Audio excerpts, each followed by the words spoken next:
शान्ताकारं भुजगशयनं पद्मनाभं सुरेशं विश्वाधारं गगनसदृशं मेघवर्णं शुभांगं लक्ष्मीकान्तं कमलनयनं योगिभिध्यानगम्यं वन्दे विष्णुं भवभयहरं सर्वलोकैकनाथं।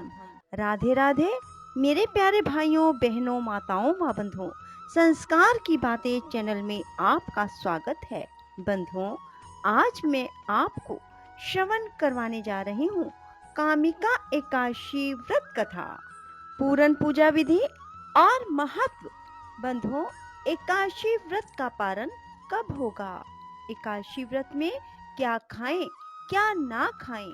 बंधुओं, यदि आपने YouTube चैनल संस्कार की बातें अब तक सब्सक्राइब नहीं किया तो जरूर करें और बेल आइकन दबाना ना भूलें, ताकि आपको हमारी आने वाली सभी वीडियोस की जानकारी सबसे पहले हो सके।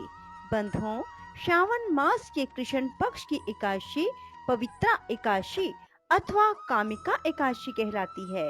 इस दिन भगवान श्रीधर की पूजा की जाती है। इस व्रत के करने से सभी कामनाओं की पूर्ति होती है। इसी से इसे कामिका एकादशी कहा जाता है। कामनाओं की पूर्ति अर्थात कामिका एकादशी, इसके करने से ब्रह्म हत्या तक का दोष निवारण हो जाता है। यह एकादशी बहुत पवित्र और पुण्यदायी है, जो हर प्रकार के पापों से मुक्ति दिलाने में समर्थ है। बंधुओं, कामिका एकादशी का व्रत करने वाले मनुष्य के सभी पाप शीघ्र नष्ट हो जाते हैं। उन्हें वाजपेयी यज्ञ के बराबर पुण्य की प्राप्ति होती है। बंधुओं, एकादशी का व्रत करने वाले के सभी ग्रह शांत रहते हैं और श्री हरि की कृपा से उनके सभी मनोरथ पूर्ण हो जाते हैं। बंधुओं, एकादशी व्रत करने वाले पर भगवान विष्णु लक्ष्मी जी सहित सदा ही प्रसन्न रहते हैं। जो मनुष्य एकादशी का व्रत करते हैं, उन्हें दशमी की शाम को खाना खाने के बाद मुंह को भली प्रकार से साफ कर लेना चाहिए, ताकि दांतों में कोई भी अनकन फंसा न रह जाए। रात्रि को भूमि पर शयन करें। एकादशी को प्रातःकाल ब्रह्म मुहूर्त में उठकर नित्य कर्म करें। स्नान के बाद भगवान विष्णु का षोडश उपचार पूजन करें। भगवान को फूल, फल, तुलसी दल अर्पित करें।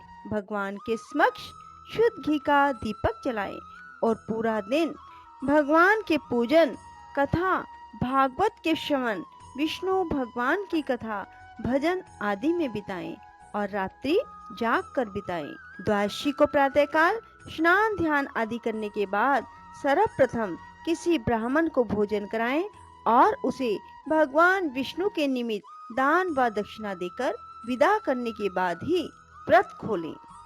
कामिका अथवा पवित्रा एकादशी व्रत कथा। बोलो विष्णु भगवान की जय, लक्ष्मी माता की जय।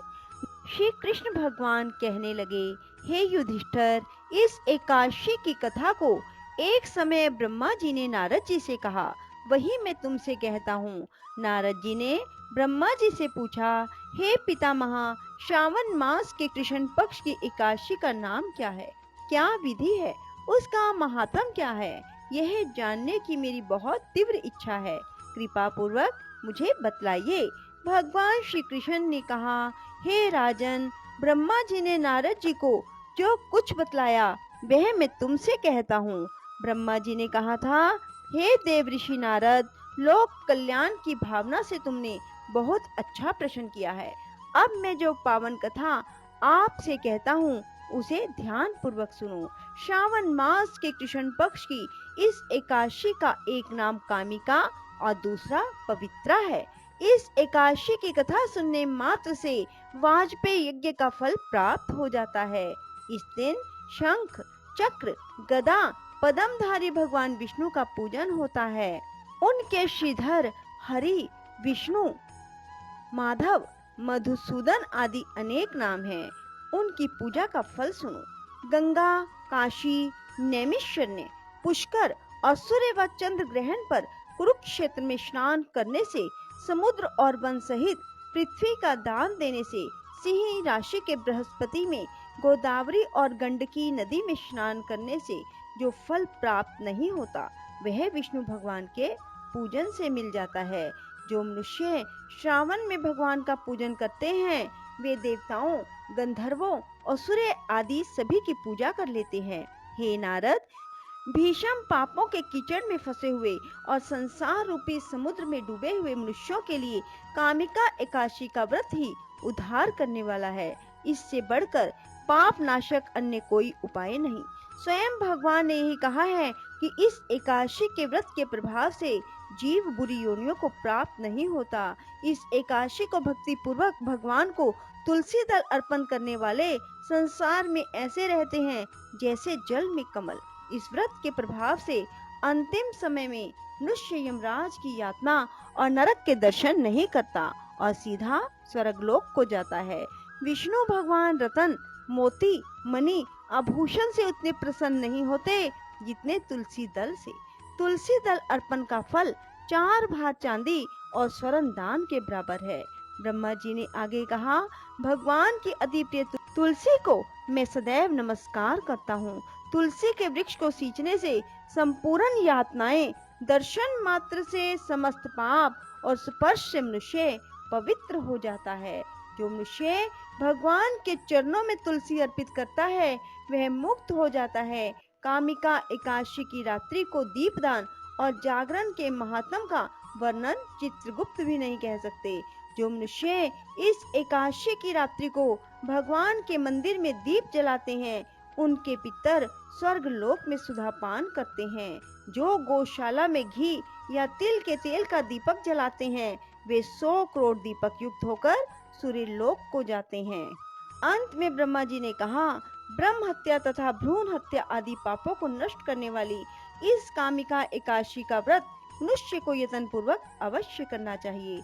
व्रत करने पर तो सभी कामनाओं की पूर्ति होती ही है।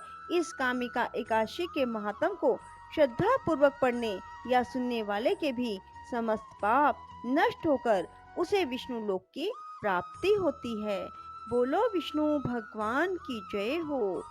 बंधुओं, एकादशी के दिन आपको कुछ नियमों का पालन करना चाहिए। एक तो भूल कर भी घर में कोई भी चावल ना खाए, कोई किसी का अपमान ना करे, दूसरों की निंदा से बचें, झूठ भूलकर भी ना बोलें और साथ ही ब्रह्मचर्य का पालन करें। बंधुओं, एकादशी का व्रत करने के बाद द्वादशी तिथि को सुबह 5:38 से सुबह 8:22 तक व्रत का पारण करें।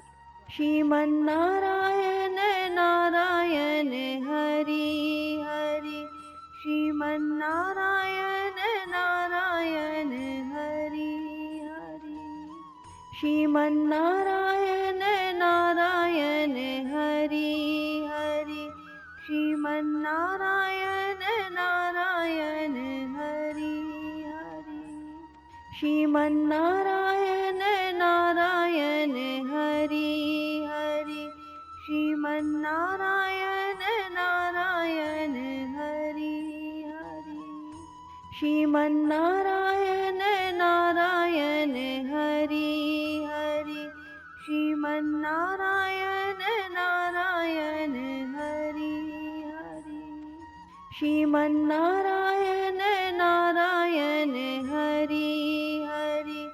श्रीमन्नारायण नारायण हरि हरि, श्रीमन्नारायण नारायण हरि हरि, श्रीमन्नारायण नारायण हरि हरि, श्रीमन्नारायण नारायण हरि हरि, श्रीमन्नारायण नारायण हरि हरि, श्रीमन्नारायण नारायण हरि हरि, श्रीमन्नारायण नारायण हरि हरि, श्रीमन्नारायण नारायण हरि हरि, श्रीमन्नारायण नारायण हरि श्रीमन्नारायण नारायण हरि हरि, श्रीमन्नारायण नारायण हरि हरि, श्रीमन्नारायण नारायण हरि हरि, श्रीमन्नारायण नारायण हरि हरि, श्रीमन्नारायण नारायण हरि हरि, श्रीमन्नारायण नारायण हरि हरि, श्रीमन्नारायण नारायण हरि हरि, श्रीमन्नारायण नारायण हरि हरि, श्रीमन्नारायण नारायण हरि हरि, श्रीमन्नारायण नारायण हरि हरि, श्रीमन्नारायण नारायण हरि हरि, श्रीमन्नारायण नारायण हरि हरि, श्रीमन्नारायण नारायण हरि हरि, श्रीमन्नारायण नारायण हरि हरि। बंधुओं, यदि आपको हमारी वीडियो पसंद आई तो इसे लाइक करने के साथ साथ शेयर अवश्य करें। धन्यवाद।